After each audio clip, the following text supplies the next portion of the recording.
You are listening to the ERP, Organizational Change Journal, a podcast brought to you by Nestle and Associates. You'd mentioned, obviously, one of the values of strategy and alignment is being able to adjust and setting the tone, as you'd mentioned, and being flexible and bringing people along, bringing people together. And that means there can be competing interest, right? And so one of the things I appreciated, the idea behind your chapter 2, actually called The Beauty of A-N-D, where you share that leading transformational change, perhaps more than any other aspect of leadership, is highly dependent on the will and skill to reconcile competing priorities. And then you go on to say, but truly effective transformational change is not about winners and losers or either or. It's about the beauty of A-N-D. Can you elaborate a little bit more on that for our listeners? As you'd mentioned, this idea of bringing people along. Well, when you bring people along, there's all sorts of different motivations and knowledge and, different influences that come along with that transformational effort. And so, it's pretty common that there can be conflict and competing priorities. So can you drill down into that for us a little bit more? Yeah, of course. Thanks for calling that out, because it turns out to be, in my humble opinion, one of the more important learning points from the book.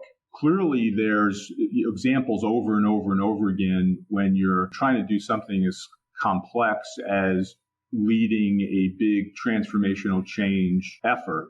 You have to master paradox.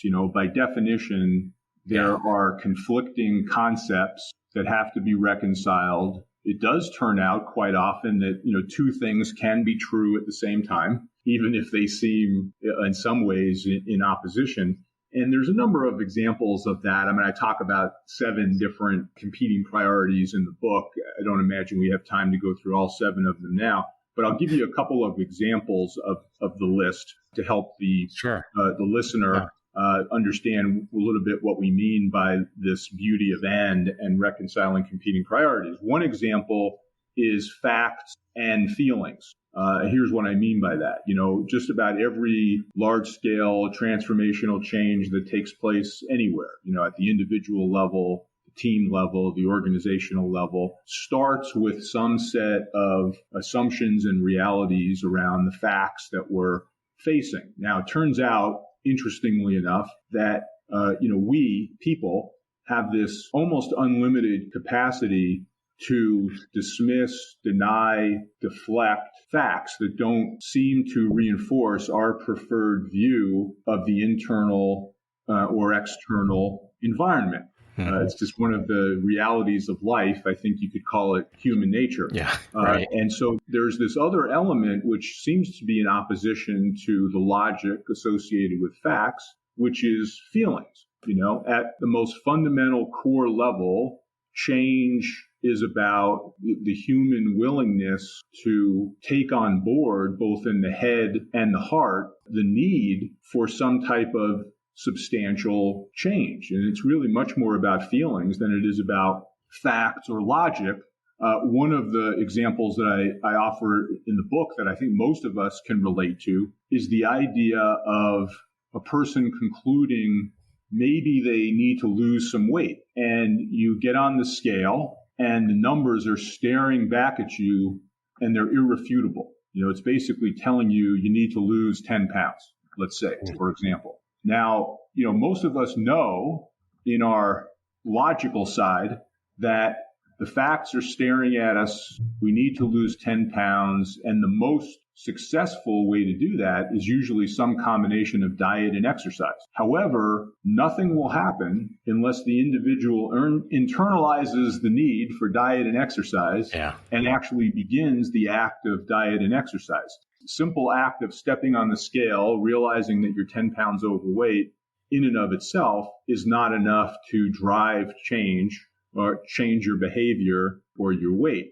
And there are literally millions of examples that happen almost every day in organizations where the facts are staring you in the face, but nothing is going to happen to address those facts unless the individuals who are responsible for making something happen in their head and in their heart internalize the need to make that something happen.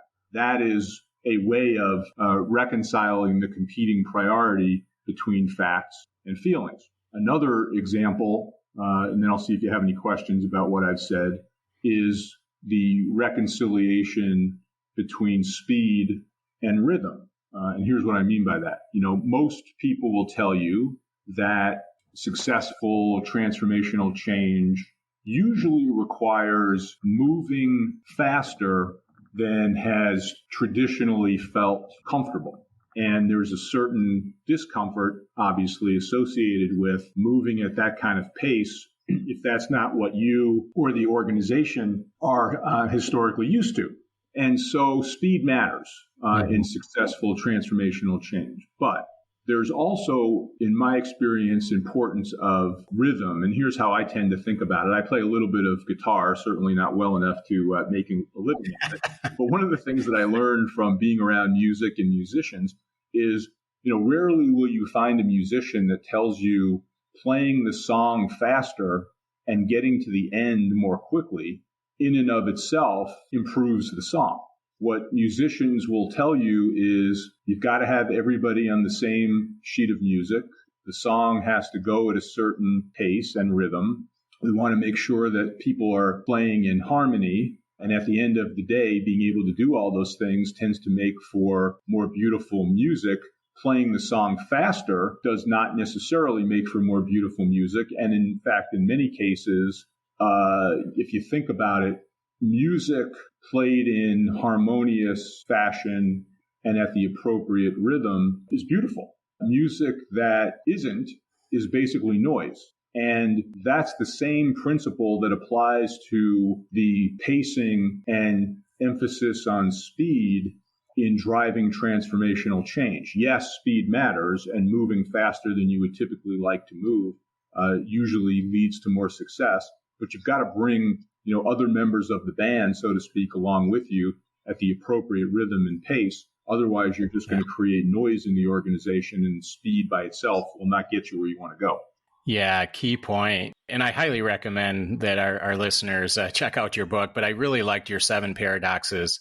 They're great points that I think any transformational change agent or practitioner should really take a step back and reflect on some of these. And one of the things, Ian, as you said, feelings and emotions are a part of being human, right?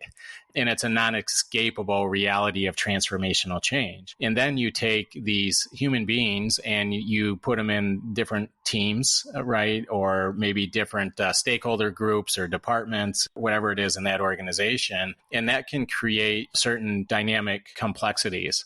So I guess my question is just to drill down a little bit further, if you don't mind, on that idea of facts and feelings. In general, what does your book share with us in terms of the value of teamwork in teams? Because often in ERP organizational change, as I'd mentioned, there are various stakeholder groups, and often they can have various levels of diversity in terms of experience, knowledge, motivation, etc. What can you add in terms of stakeholder alignment and maybe the idea of toxic positivity? Because I think that, in my view, these points that you just spoke of I normally would put those in the category of stakeholder management. And I think it's often an undervalued and undermanaged factor.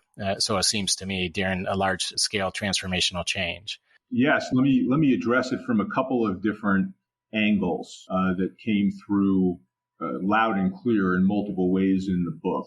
One side of the equation would be another element of the secret sauce, if you will, which is what I ended up calling go first, but not alone, right? So pretty much every successful example of change you can point to, obviously, in some way or another, is heavily influenced by or starts with a leader who recognizes the need for change and has the courage, perhaps, to call it out.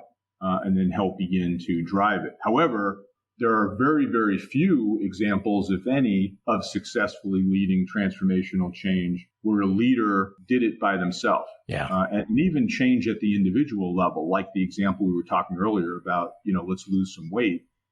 Very rarely does the individual who loses weight do it all by themselves. They're usually surrounded by other people who are providing at minimum positive reinforcement, in some cases supported by, a personal trainer or friends at the gym or others who are sharing in the dieting process to help bring people along. So it's quite typical for successful transformational change, even when there's a highly effective leader, to be surrounded by other people who can contribute in substantial ways to making it happen. One of the expressions we use in the book is leaders of transformational change travel in packs. They're not doing it alone. The second portion of that learning that also speaks directly to the question that you were just asking is about the importance of diversity and pulling together people with very different, diverse perspectives and lenses, not only on change or the need for change, but also the how. Mm-hmm. Because one thing that I see leaders mistakenly do over and over and over again is they figure it's really a facts-based discussion. If I can convince you through facts and data of the compelling need for change, our financials are terrible, or our customer satisfaction scores are terrible, or we can demonstrate evidence through facts and data that competitors are coming in and stealing our lunch, I can persuade you of the need for large-scale change, even if it might be uncomfortable. And as we were talking about earlier, even though all that data is extremely helpful, rarely is it enough. You have to surround yourself with diverse people who have alternate points of view, who may see the external or internal environment that you're dealing with in different ways than you do. Mm-hmm. And then lo and behold, you actually have to listen to and allow yourself to be influenced by them. Mm-hmm. And that whole team effectiveness element that you introduced comes through loud and clear over and over in all these examples that we picked up through the book, of recognizing that you're basically not going to get it done alone, and you're not going to get it done if everybody thinks like you do. And there's a variety of different examples that come through in the book on that. And one of the things we can either get into now or a little bit later is this idea of who are the influencers and who are the resistors in the organization, because those kinds of people also will make a huge difference in successfully making change happen. Yeah, absolutely.